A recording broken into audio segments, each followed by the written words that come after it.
जय भीम, जय महाराष्ट्र, जय शिवराय. मित्रांनो, या ठिकाणी आज अत्यंत दुःखी मनानं या ठिकाणी आपल्याशी बोलावंसं वाटतंय. आम्ही या ठिकाणी जे बार्शीमध्ये चाललेलं आहे, अत्यंत दुर्दैवी घटना बार्शीमध्ये घडत आहेत. या ठिकाणी सावकाराच्या जाचाला कंटाळून अनेक लोकांनी, शेकडो लोकांनी बार्शीत आत्महत्या केलेल्या आहेत. तिथं सुसाईड नोट ठेवली गेलेली आहे, त्यांनी लाईव्ह टाकलेला आहे. आम्ही मोर्चे, आंदोलन, आजच आता मी आमच्या भगिनी संजीवनीताई बारंगुळे आणि सोनालीताई यांचं एक हे पाहिलं की अत्यंत दुर्दैवी घटना या ठिकाणी घडते. गणेश बनसोडे नावाचे दलित आमचे बांधव बार्शी नगरपालिकेमध्ये कामाला होते. वर्षानुवर्ष या ठिकाणी दुर्दैवाची गोष्ट आहे की बार्शीमध्ये अक्षरशः 10%, 20%, 30% पैसे या ठिकाणी दिले जातात. अनेक सावकार एवढे माजलेले आहेत की त्या माजापोटी मी त्याही वेळेला आंदोलनामध्ये बोललेलो आहे, महिलांच्या शरीराची मागणी केली जाते बार्शीमध्ये. इतकी दुर्दैवी आणि नीच कृती या ठिकाणी सावकारांच्या मार्फत बार्शीला केली जाते. कोणताही राजकीय पुढारी किंवा कुणी त्यांना खतपाणी घालत नाही आणि घालू नये अशी त्या प्रत्येकाला विनंती आहे. आज या बनसोडे साहेबांचं घर उद्ध्वस्त अक्षरशः झालं, कुटुंब रस्त्यावर आलं. ती माय माऊली ठाय पुढून रडत होते, टाऊ पुढून. ते मुलगा बारका या ठिकाणी बोलत होता. काय दुर्दैवी घटना आहे, काय चाललंय बार्शीला, आणि ह्या सावकाराचा बंदोबस्त का होत नाही.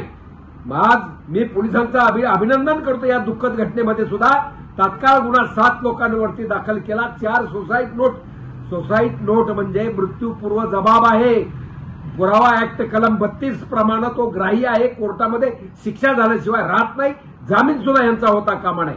यांना मकोका अंतर्गत माझी पोलीस अधीक्षकांना विनंती आहे, या ठिकाणी महाराष्ट्राला उदाहरण होईल, शॅम्पल होईल, या पद्धतीनं मोका अंतर्गत कारवाई केली गेली पाहिजे. ही संघटित गुन्हेगारी बार्शीमध्ये फोफावत आहे आणि पैसा आर्थिक कारण आहे.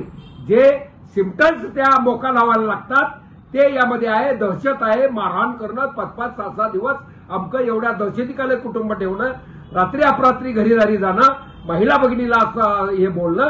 अहो, काय चाललंय बार्शीमध्ये.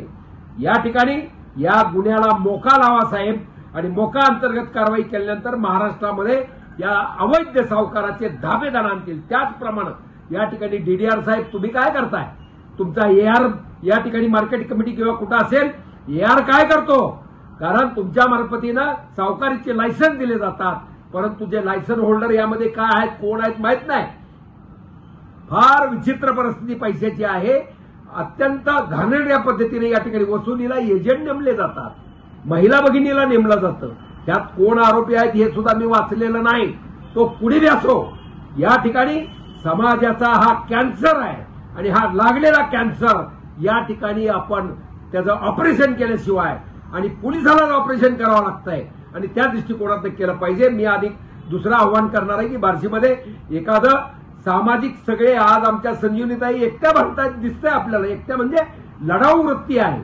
सोनालीताई आहेत, बाकीच्या आमचे इतर भाऊबंद आहेत.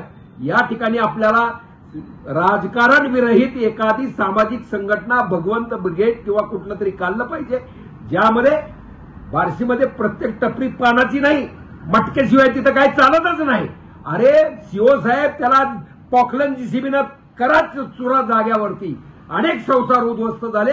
ह्यांनी मात्र मोठे मोठे काय गडी कडी बिडी घालतात, हातामध्ये काय, त्याच्यात काय काय चाललंय, कुठं चालली बार्शी. या ठिकाणी या दृष्टिकोनातून या ठिकाणी मी आरटीआय कार्यकर्ते अत्यंत चांगलं काम करतात. तुमचे हेवे दावे कोणाशी काय असेल गैरसमज, पण सगळ्यांनी एकत्र येऊन आपल्याला कवच कुंडलं येणाऱ्या भावी पिढीला काहीतरी द्यायचंय. या दृष्टिकोनातून आपण एकत्र येऊन, मी कार्यकर्ता म्हणून तिथं काम करायला तयार आहे, पण ह्याचा बंदोबस्तच झाला पाहिजे. आणखी कोकडे साहेब वगैरे अत्यंत डीवायएसपी साहेब, सगळ्यांचं डेरे साहेब अभिनंदन करतो. आणखी जसं वैरागला फिरवले त्या आरोपी, त्याच पद्धतीने हे सावकार सुद्धा त्यांच्या गल्लीबोळामध्ये फिरवला पाहिजे. आणि आता तुम्ही त्या ठिकाणी याला जामीन सुद्धा झाला नाही पाहिजे. मोका लावा म्हणजे 5 वर्ष आत राहतंय, दुसऱ्याची ताकद होणार नाही त्या ठिकाणी.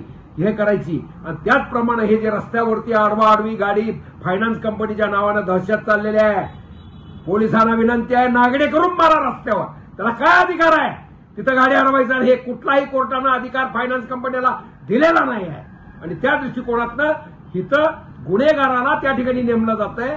समाजामध्ये ज्याची दहशत आहे, गुन्हेगार आहे, अशी लोक या ठिकाणी यात इन्व्हॉल्व्ह आहेत. याचा सुद्धा बंदोबस्त करा. यामुळे सुद्धा आत्महत्या झालेल्या आहेत. आणि त्या दृष्टिकोनातनं दहशतमुक्त बार्शी करा. आम्ही तुम्हाला साथ द्यायला तयार आहोत पक्षविरहित. एवढंच सांगतो. या ठिकाणी माझा भगवंत नगरीचा रहिवासी या नात्यानं माझ्या माय माऊलीच्या दुःखामध्ये आम्ही सहभागी आहोत. या ठिकाणी परत कुणाचं कुंकू पुसता, माझ्या माय माऊली माता भगिनी कुणाच्या एखाद्या मुलाचं छत्र बापाचं न हरवता या ठिकाणी काम झालं पाहिजे. एकानेही आत्महत्या करू नका. मी टाकली पोस्ट, किती वेळा मी बोललोय.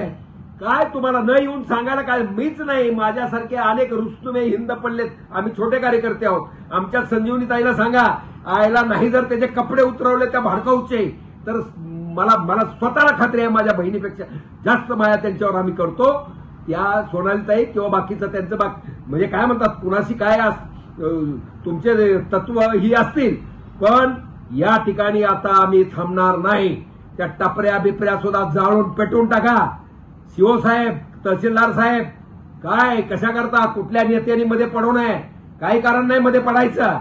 त्याला काय त्याच्यावरच चाललेलं नाही तुमचं. आम्ही तर कार्यकर्ते आहोत, पण तुमचं कशाला कुणाला पाठीला घालायचंय? आणि ह्याला नेस्त नाबूद पूर्ण तालुका झाला पाहिजे. गावागावामध्ये सुद्धा ही दहशत आहे. हो, हे मोडा. भास झाला माझा शेतकरी बांधव, कामगार, माझ्या माय माऊली, माता भगिनी, विद्यार्थी विद्यार्थिनी आणि बार्शीची जनता आनंदानं सुखानं राहायला पाहिजे. यापुढे आत्महत्या होता कामा नये. तुम्ही आमच्याशी संपर्क करा. अनेक लोक आहेत, कुणाशीही संपर्क करा. आरटीआय कार्यकर्त्यांशी संपर्क करा.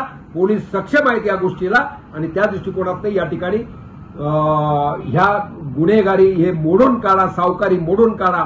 एवढंच सांगतो आणि थांबतो. जय हिंद, जय महाराष्ट्र, जय भीम.